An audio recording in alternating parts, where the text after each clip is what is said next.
এই ফুলগুলো যখন আমার হাতে ছিল তখন মনে হচ্ছিল ফুলগুলোর মন খারাপ, কিন্তু আপনার হাতে যাবার পর ফুলগুলোর মন ভালো হয়ে গেছে। দেখেন এগুলো হাসছে। আসাদ, আশেপাশে তো কেউ নাই, তুমি আমার আপনি আপনি করো না তো। এই ফুলটা আমার কানে গুঁজে দাও।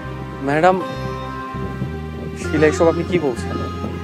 টুটুল স্যার যদি দেখে কেলেঙ্কারি হয়ে যাবে। ইস, তোমার টুটুল স্যার কি আমি কেয়ার করি নাকি?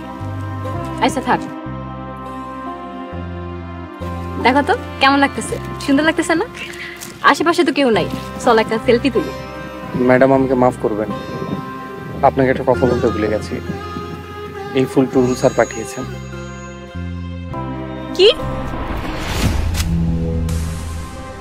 যাও, আমার চোখের সামনে থেকে যাও, দূর হও। তাই খবরদার, দূর বানা। এটা এখানেই থাকবো। এই ফুল আমি ছাগলরে দিয়ে খাও।